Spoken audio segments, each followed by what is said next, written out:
Shalom. Haleluya. Saudara tidak perlu harus tegang, tidak perlu harus kita mau bersukacita dengan semua yang ada pada pagi hari ini. Selamat buat Tony dan Risa. Selamat ya. Dan juga untuk Pak Kus, Bu Lili. Selamat juga untuk Pak Prayetno. Selamat Pak. Ya biasanya kita ngobrol di meja makan ya Pak ya, sekarang kita ketemu di sini. Selamat untuk Cik Sandra, tapenya lupa ya Cik ya?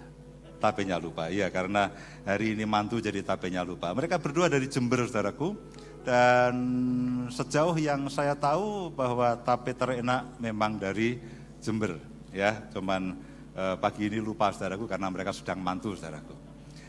Selamat datang bagi Bapak Ibu semua saudara, para hamba Tuhan dari luar kota, juga para saudara-saudara dari Jawa Timur, dari Probolinggo, kemudian juga dari Surabaya, ada dari Sidoarjo juga. Tadi Sidoarjo mana ya? Di belakang sana dari Sidoarjo.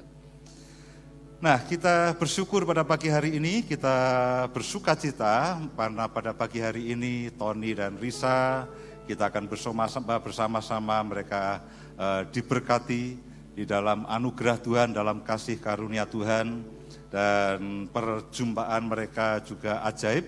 Pertama kali mereka bertemu juga di tempat ini ya, di mana? Di lorong itu ya, di depan pintu gitu ya, di depan pintu ya. Jadi kamu tidak usah menyanyikan lagu gereja tua, nyanyikan aja gereja Kristen Kemah Daud, karena disinilah kalian berdua berjumpa ya. Terima kasih untuk Bu Indah yang dipakai Tuhan, mana orangnya? Ya karena Bu Indah lah yang dipakai Tuhan untuk menggatok-gatokkan mereka.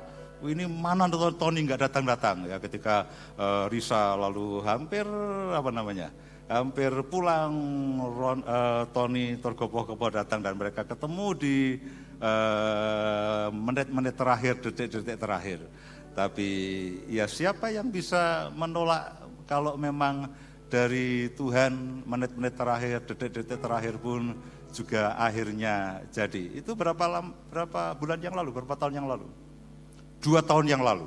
Oh sebelum pandemi ya, pasti sebelum pandemi. Baik, pada pagi hari ini saya akan sampaikan satu kebenaran firman Tuhan, khususnya untuk Tony dan Risa. Tapi saya juga berharap bahwa ini untuk kita semuanya. Tidak peduli berapa lama kita sudah menikah, karena masalah pernikahan itu masalah yang sangat penting, itu masalah yang sangat urgent sekali, dan saya percaya ketika mereka berdua itu masuk ke pernikahan, saya betul-betul berdoa mereka akan masuk ke pernikahan dengan satu kebenaran firman Tuhan yang baru, dengan satu cara pandang yang baru di musim yang baru, sehingga ketika mereka masuk pernikahan dan menikmati keluarga, mereka tidak harus jatuh bangun seperti senior-seniornya ini. Ya seperti kami, saya, Bu Indah dan sebagainya.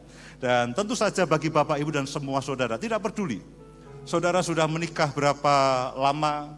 Pak, saya sudah menikah sangat lama sekali. Saya percaya bahwa yang namanya pemulihan, yang namanya penyegaran kembali yang daripada Tuhan, itu tidak peduli berapa lama saudara sudah menikah. Selalu ada kesempatan. Selalu ada kesempatan bagi kita semuanya untuk kita ini mengalami pemulihan yang daripada Tuhan. Jadi selain untuk Tony dan Risa, saya berdoa dan saya berharap bagi semua Bapak Ibu sekalian yang sudah menikah atau yang teman-teman muda yang akan menikah. Saya berharap firman ini akan menolong kita, firman ini akan memberikan arah dalam kehidupan kita, dan kekuatan firman ini juga akan memulihkan kita semuanya. Mari lihat sama-sama di dalam Efesus pasal yang kelima, ayat yang ke-32. Efesus pasal yang kelima, ayat yang ke-32. Saudaraku, ini salah satu rahasia firman yang sangat ajaib untuk masalah pernikahan. Rahasia ini besar. Saudara tanya, Pak, rahasia apa? Rahasia ini besar. Ayat ini merupakan bagian dari bagian yang hampir terakhir dari satu perikop yang menceritakan, mengisahkan mengenai kasih adalah dasar hubungan suami istri, dan itu sejak ayat 22. Sejak ayat 22 sampai dengan ayat yang ke-31, itu berbicara mengenai hubungan suami dan istri, mengenai sikap suami dan istri, mengenai bagaimana suami melayani istri dan istri melayani suami. Nah, dari ayat yang ke-22 sampai dengan ayat yang ke-31, Paulus dan firman Tuhan mengatakan rahasia ini besar. Rahasia apa? Rahasia hubungan suami istri. Rahasia hubungan suami istri ini besar sekali. Tetapi yang aku maksudkan ialah hubungan Kristus dan jemaat. Saudaraku, jadi ini merupakan ayat kunci yang sangat ajaib. Ketika firman Tuhan mengatakan bahwa hubungan suami istri itu merupakan cerminan, merupakan gambaran daripada hubungan Kristus dan jemaatnya. Orang mungkin tidak bisa melihat secara langsung bagaimana hubungan Kristus dan jemaatnya. Oke Pak, saya tahu gereja, saya tahu pelayanan dan sebagainya. Tapi sebetulnya Alkitab mengatakan bahwa hubungan Kristus dan jemaatnya, bagaimana Kristus mengasihi jemaatnya, bagaimana jemaat itu lalu menuruti perintah akan Kristus, dan bagaimana Kristus akan memulihkan jemaatnya. Itu semuanya digambarkan dalam hubungan suami dan istri. Saudara mungkin tidak pernah menyangka, saya juga sejujurnya baru pada tahun-tahun terakhir menyadari akan kebenaran ini. Bahwa sebetulnya saya sebagai laki-laki, perlakuan saya kepada Bu Indah, itu sebetulnya harusnya. Kenapa saya katakan harusnya? Karena banyak salahnya, saudara. Harusnya, patokan saya, gambaran saya, pedoman saya adalah seperti Kristus memperlakukan jemaatnya. Karena hubungan saya sebagai kepala dan Bu Indah sebagai penolong saya, itu Alkitab mengatakan bahwa itu adalah hubungan Kristus dan jemaatnya. Dan seperti jemaat bagaimana mentaati akan Yesus, melayani akan Yesus, melakukan pekerjaan Yesus, tunduk kepada Yesus. Itulah yang seharusnya dilakukan Bu Indah kepada saya. Juga saya katakan seharusnya. Karena kebanyakan ya kadang-kadang oke, kadang-kadang kurang oke lah. Jadi sebetulnya kita harus sebagai suami istri kita harus menyadari bahwa sebetulnya perlakuan kita kepada istri itu tidak bisa semau-maunya. Kita tidak bisa sembarangan lalu memperlakukan istri, dan bagaimana istri memperlakukan suami lalu sembarangan itu tidak bisa. Karena hubungan laki-laki dan perempuan, suami dan istri, itu merupakan gambaran daripada Kristus dan jemaatnya. Patokan kita bukan drama Korea, contoh kita bukan novel-novel, contoh kita juga bukan sinetron-sinetron. Itu yang menjadi acuan kita, itu yang menjadi, aku nanti kalau mau menikah mau seperti ini dan sebagainya. Tidak. Pernikahan laki-laki dan perempuan itu menurut pola yang Tuhan tetapkan sendiri, yaitu seperti Kristus dan jemaatnya. Itu pola dasarnya. Dan saya percaya satu hal begini. Menjelang akhir zaman, itu Kristus akan memulihkan jemaatnya. Dan sebelum dia memulihkan jemaatnya, suami istri akan dipulihkan terlebih dahulu. Karena itu gambarannya. Itu gambarannya. Jadi saya sangat percaya. Jangan skeptis, jangan putus asa, jangan putus harapan. Dengan pernikahan Bapak Ibu semua saudara yang, Pak, saya sudah menikah 20 tahun, 30 tahun, saya sudah capek.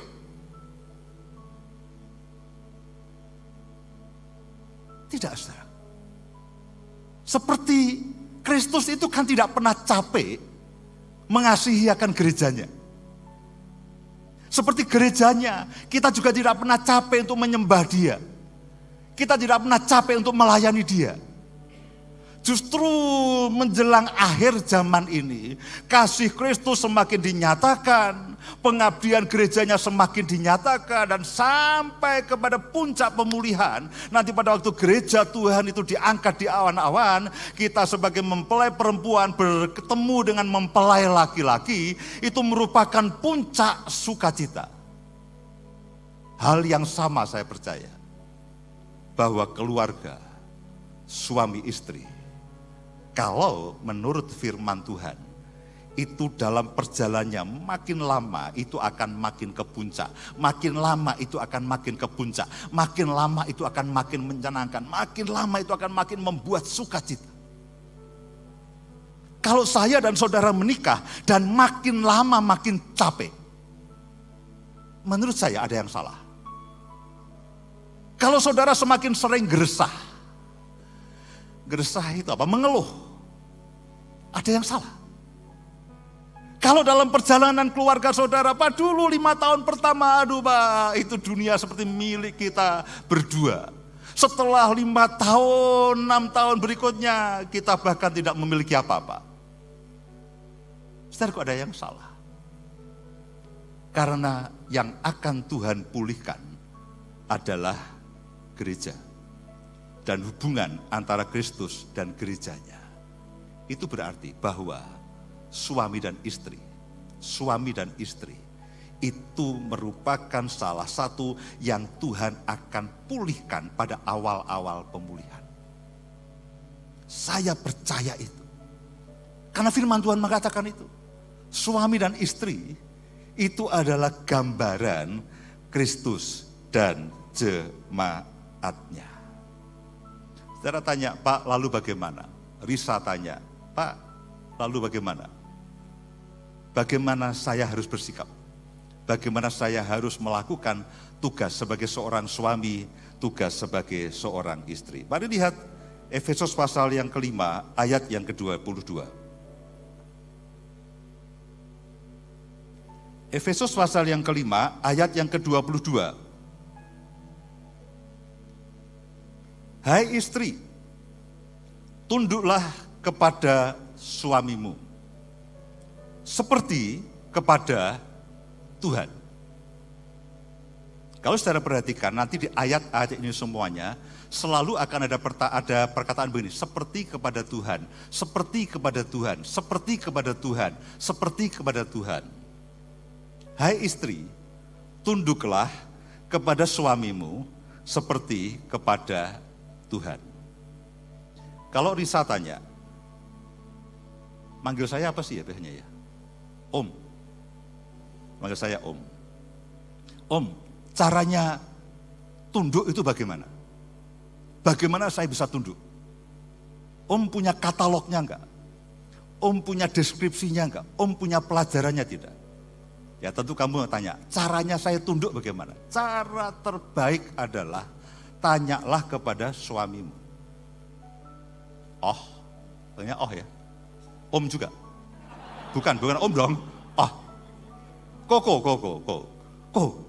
Caranya supaya aku tunduk kepadamu itu seperti apa? Itu paling gampang. Dan Tony akan berhari-hari ngajari.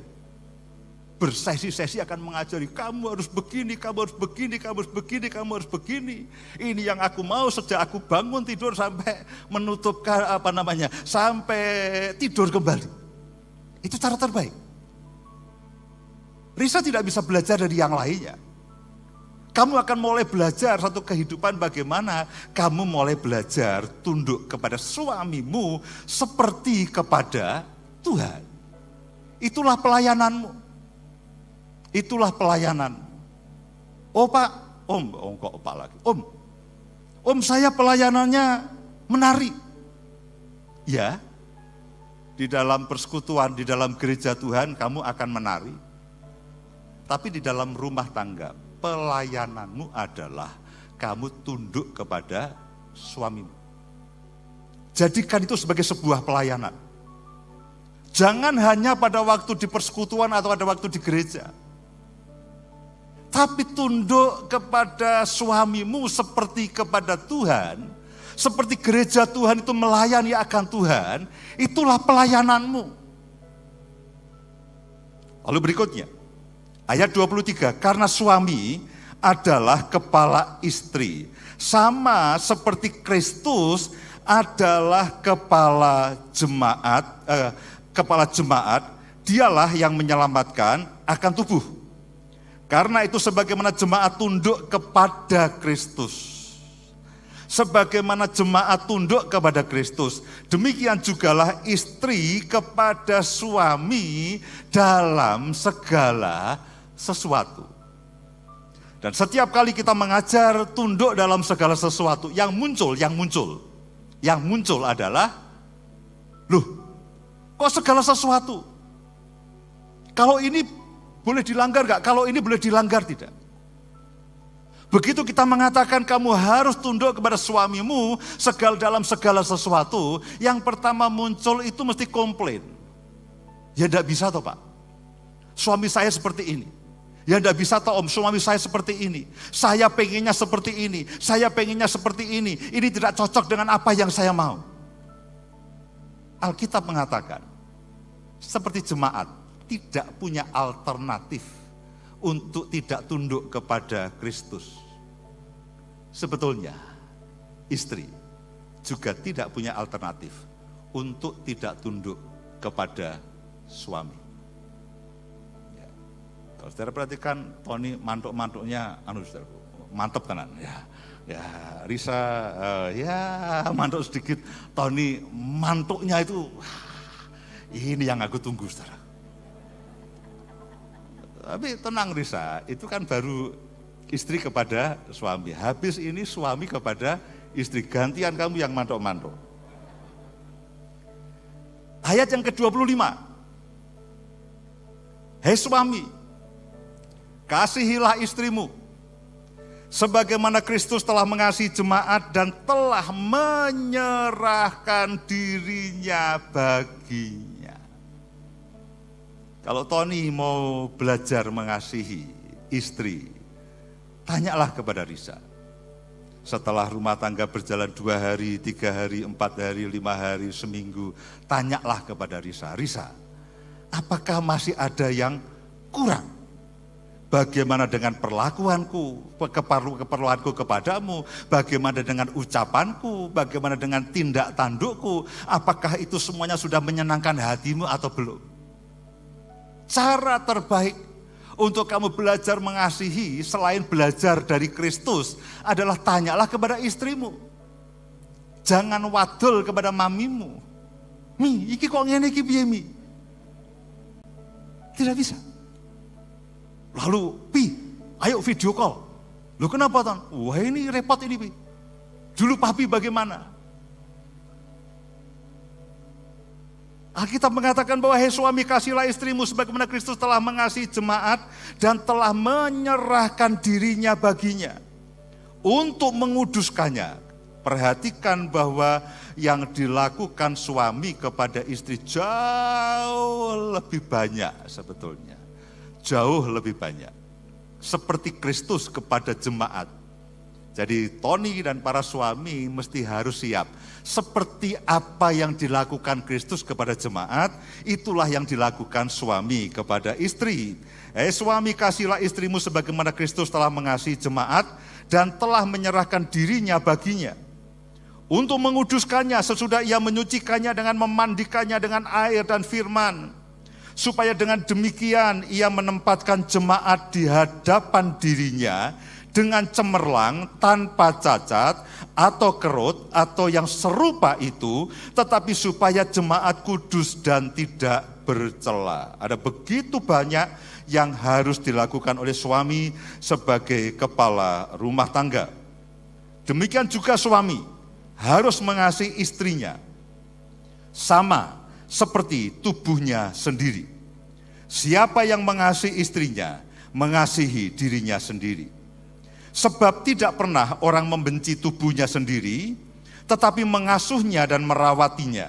Sama seperti Kristus terhadap jemaat. Karena kita adalah anggota tubuhnya, sebab itu laki-laki akan meninggalkan ayahnya dan ibunya dan bersatu dengan istrinya, sehingga keduanya itu menjadi satu daging. Saudaraku, perhatikan sebentar. Dulu saya bertanya, kenapa ya yang harus meninggalkan ayahnya itu suami, bukan istri? Kenapa yang meninggalkan ayahnya dan ibunya itu laki-laki, bukan istrinya? Nah, ayat ini, ayat 31 itu pertama kali muncul ada di dalam Kejadian pasal yang kedua, ayat yang ke-24. Di dalam Kejadian pasal yang kedua, ayat yang ke-24, ketika Tuhan sudah menciptakan laki-laki dan perempuan, lalu Tuhan berkata begini, ayat yang ke-24, sebab itu seorang laki-laki akan meninggalkan ayahnya dan ibunya dan bersatu dengan istrinya, sehingga keduanya menjadi satu daging. Saudaraku, Kejadian 2:24 itu merupakan nubuatan daripada Kristus yang meninggalkan Bapa untuk jemaatnya. Karena demikianlah Allah mengasihi si dunia ini, sehingga dia mengaruniakan anaknya yang tunggal. Yesus meninggalkan Bapanya untuk jemaatnya. Demikian ajaib kasih Kristus kepada kita semuanya. Jadi sebetulnya memang hubungan suami istri itu tidak main-main. Iya Pak, siapa bilang main-main? Tapi pada kenyataannya kita melihat ada banyak hal masalah di dalam hubungan suami istri. Padahal hubungan suami istri itu dirancang, itu didesain, itu untuk menggambarkan akan Kristus dan jemaatnya. Tony akan bersatu dengan istrinya. Itu gambaran bagaimana Kristus meninggalkan surga untuk menyelamatkan manusia dan menyelamatkan gerejanya. Lalu hubungan kalian berdua itu mencerminkan akan hubungan Kristus dan jemaat. Bagaimana Kristus mengasihi akan jemaatnya, dan bagaimana jemaat selalu mentaati dan tunduk dan terus melakukan pekerjaan pelayanan kepada Kristus. Itulah yang harus dilakukan suami kepada istri dan istri kepada suami. Lalu ayat yang ke-32, rahasia ini besar, tetapi yang aku maksudkan ialah hubungan Kristus dan jemaat. Bagaimanapun juga, bagi kamu masing-masing berlaku, kasihilah istrimu seperti dirimu sendiri, dan istri hendaklah menghormati suaminya. Saudaraku, Bapak Ibu dan saudara sekalian, kalau ini kita kerjakan dengan baik, tidak ada yang perlu dikecewakan. Tidak ada yang perlu dikecewakan. Kalian berdua akan terlibat dalam pelayanan. Tapi saya harus katakan bahwa sebetulnya pelayanan pertama dan yang paling banyak kalian harus lakukan adalah saling melayani satu dengan yang lainnya. Janganlah lalu, aku melayani di gereja aja lah, aku tak nari saja. Tony, ya dia sudah besar, bisa ngurus dirinya sendiri. Ya aku pegang gitar saja lah. Ya, pegang istri repot, gak bisa dipegang. Polanya gak karu-karuan. Pelayanan pertama dan pelayanan terbanyak yang harus kalian lakukan adalah saling melayani. Jangan katakan bahwa, loh ini kan kita sudah tahu sama tahu. Justru itu masalahnya saudaraku. Kenapa banyak suami yang kecewa, kenapa banyak istri yang kecewa, kenapa banyak keluarga yang kecewa. Ketika mereka mendapati orang tuanya demikian luar biasa di dalam pelayanan, tapi yang di rumah ini tidak pernah dilayani. Yang di rumah ini tidak pernah dilayani. Memang pelayanan di luar dengan pelayanan di rumah itu beda, saudaraku. Ya, saya kalau pelayanan keluar itu selalu mendapatkan ucapan terima kasih. Terima kasih Pak, khotbahnya bagus. Ya, padahal ya orang ngrungokno saja nih. Terima kasih Pak, khotbahnya bagus. Ini persembahan untuk Bapak. Loh, itu kalau melayani di luar. Saya ngomong 1 jam, itu ucapan terima kasih dari jemaat. Dan amplop itu datang, saudara. 2 hari yang lalu. Saya ngomong sama Bu Indah, lu alih-alih ucapan terima kasih. Ngambek kok. Ngambek. Cuman karena itu Kamis malam, mau harmoni keluarga, jadi katakan tolonglah. Ini kita mau harmoni keluarga. Ini kalau kamu ngambek repot ini. Mangkat dewe kono. Loh, kok mangkat dewe iki piye? Lah saudara tahu, tema harmoni keluarga Kamis kemarin itu adalah area konflik. Lah kok sorenya kita konflik? Gara-gara emping. Dia goreng emping menurut saya kurang mateng. Lalu saya ajari, iki loh harusnya mateng itu begini. Saya bawa ke dapur, saya tunjukkan, coba digoreng lagi tidak bisa loh. Saya ngajari dia emping yang mateng itu seperti ini loh, alih-alih ucapan terima kasih saudaraku, ngambek kok. Ngambek, dan kalau sudah ngambek begitu saudara boleh tanya kedua anak saya, penebusannya itu susah dan lama. Repotnya Yona sudah tidak ada, El baru pergi, tinggal saya berjuang seorang diri. Saya hanya katakan, Tuhan tolonglah kirim malaikatmu dan kirim Roh Kudus untuk menolong dia. Loh, bahkan sampai harmoni keluarga pun masih kelihatan galaknya itu masih, saudara. Memang pelayanan di rumah itu tidak menyenangkan. Pelayanan di rumah itu tidak menyenangkan. Melayani di luar itu dianggap jauh lebih baik. Kita mendapatkan ucapan terima kasih. Kita berpikir begini, loh harusnya kan istriku itu mendukung. Aku pelayanan di luar, anak-anakku tahu semuanya. Kita berasumsi bahwa kalau kita melayani, itu suami dan anak-anak kita itu pasti mendukung. Tapi kenyataannya kan tidak seperti itu. Dan yang lebih repot lagi gini, kadang-kadang ada orang yang melayani di luar sebagai pelarian dari kegagalan pelayanan di rumah. Ya, jangan sampai seperti itu. Ya, setiap kali kamu pegang gitar, ya pastikan bahwa Risa tersenyum kepadamu. Ya, jangan kamu pegang gitar, Risa melengos sana, melengos sini. Nah, urusan belum selesai. Saudaraku, acap kali kita begini, kita lebih banyak melayani di luar dan lebih senang melayani di luar ketimbang melayani keluarga. Hari Rabu kemarin kita baru aja Zoom mengenai acara ini. Saya sampaikan mengenai kebenaran firman Tuhan ini. Ada belasan pertanyaan. Dan sebagian besar pertanyaan. Saya ingin bacakan sebentar sebelum kita akan berdoa untuk mereka berdua, supaya saudara mengerti bahwa sebetulnya pelayanan di dalam rumah tangga, pelayanan kepada anggota keluarga kita itu sangatlah penting. Dua-duanya harus berjalan. Jangan setelah ini semua mundur, Pak, saya pamit dari pelayanan gereja ya Pak. Kenapa? Saya mau melayani istri saya Pak. Istri saya ini bawelnya luar biasa misalkan. Pak, saya mau pamit, kenapa? Suamiku Pak, kalau Bu Ida? Bawel juga. Ya, suaminya bawel, istri saya galak Pak. Saudaraku, bukan berarti kita harus meninggalkan pelayanan di persekutuan atau gereja. Kedua-duanya harus berjalan dengan baik. Ini beberapa pertanyaan yang muncul dari belasan pertanyaan, sebagian besar begini. Saya mau bertanya, ini pada waktu kita acara rahasia berkeluarga Rabu yang lalu. Saya mau bertanya, bagaimana jika di dalam rumah tidak ada suasana rohani, sedangkan suami seorang pelayan Tuhan? Namun saat di rumah berbeda dengan saat melayani di luar. Nah, itulah yang sering kali terjadi. Antara yang saya tampilkan di mimbar dengan apa yang saya tampilkan di rumah kepada istri dan kepada kedua anak saya dan satu menantu. Bahkan sampai tadi malam pun El itu masih ngomong, Pak kira udah kakean ngomong ya.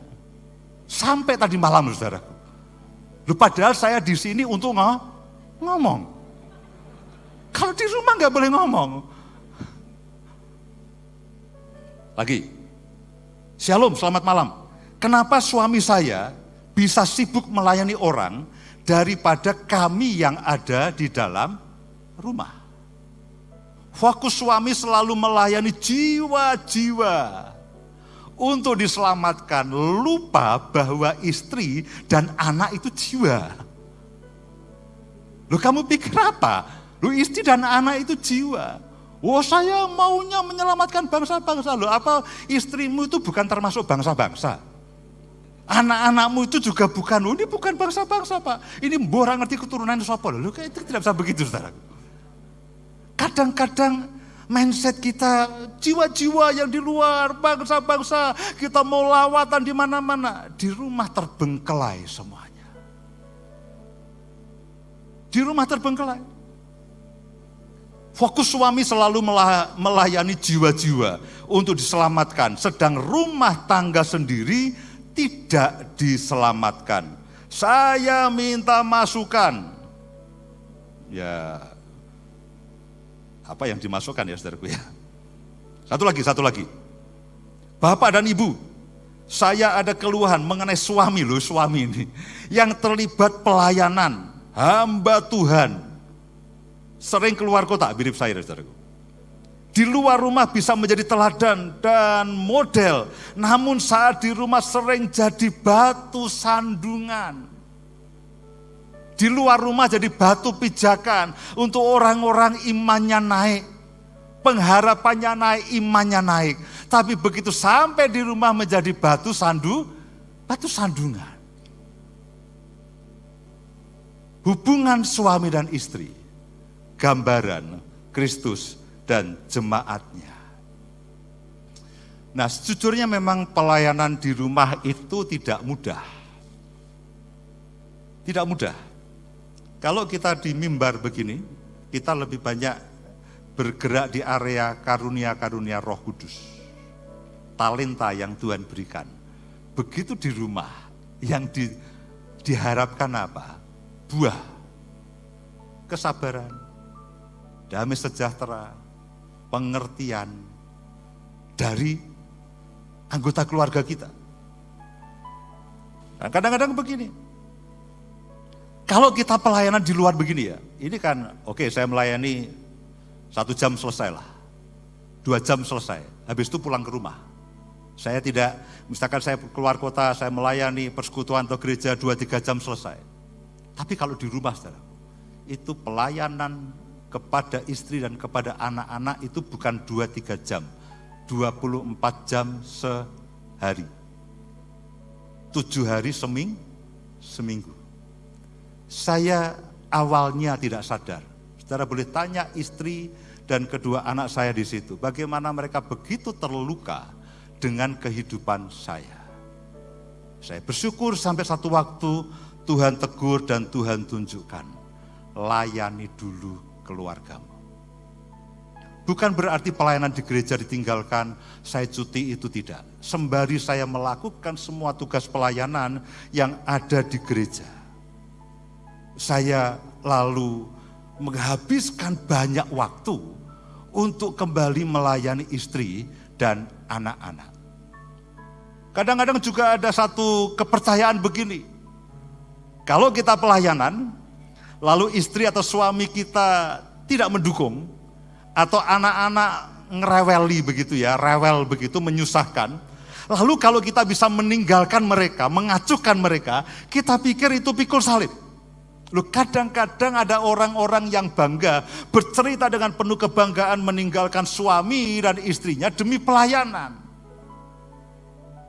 Saudaraku, bagaimana mungkin Kristus meninggalkan jemaat dan jemaat meninggalkan Kristus?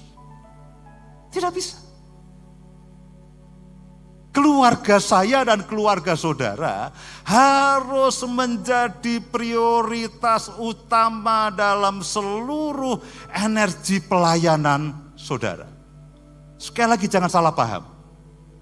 Bukan berarti kita meninggalkan pelayanan yang di luar. Tidak. Yang satu harus dikerjakan, yang lain jangan ditinggalkan. Kadang-kadang energi rohani kita sudah habis di luar. Sehingga ketika kita pulang ke rumah, itu yang tinggal hanya emosinya yang muntup-muntup. Karena kesabaran sudah habis untuk konseling. Kasih kita sudah habiskan untuk orang-orang yang membutuhkan. Semua yang terbaik yang kita miliki kita habiskan untuk pelayanan di luar. Dan ketika kita pulang ke rumah tinggal sisa-sisanya. Dan itu sudah pada level yang hampir merah. Sehingga ketika istri salah sedikit meledak. Anak salah sedikit meledak. Saudaraku, yang satu harus dilakukan. Yang lain jangan ditinggalkan. Saudara akan tanya, Pak, praktisnya bagaimana? Bagaimana kita mengembangkan pelayanan di dalam rumah tangga? Yang pertama, doakanlah suamimu atau istrimu. Setiap kali kalian berdoa, Tony berdoa, pokok doa pertama adalah Risa. Pak, saya jiwa-jiwa. Loh, memang ini bukan jiwa-jiwa. Jangan dulu jangkau bangsa-bangsa sebelum engkau bisa memenangkan akan hatinya di hadapan Tuhan. Pokok doa pertama bagi Risa, sebelum yang lainnya, sebelum tim tari dan siapapun, Tony. Saudara tanya, Pak, bagaimana praktisnya? Doakan suamimu, doakan istrimu, doakan anak-anakmu. Setiap hari. Biasanya Bu Indah duluan. Dia bangun duluan dan pokok doa pertama dia adalah suami. Selain dia memuji, menyembah Tuhan dan sebagainya, lalu ketika dia mulai bersyafaat, pokok doa pertama adalah suami. Tuhan, tolonglah supaya makin tua ini bawelnya makin kurang. Begitu sekitar jam 7:30 gantian saya berdoa, Tuhan, lembutkan hati istriku. Supaya galaknya itu menurun drastis. Saling mendoakan. Yang kedua, layanilah pasanganmu seperti yang Tuhan tetapkan. Seluruh energi rohanimu, seluruh jiwamu, salinglah melayani satu dengan yang lainnya. Kasihi dia, hargai dia, terima dia apa adanya, perlakukan dengan baik, penuhi kebutuhan tubuhnya, kebutuhan dagingnya, jiwanya, perasaannya, kehendaknya, layani itu. Doakan, layani.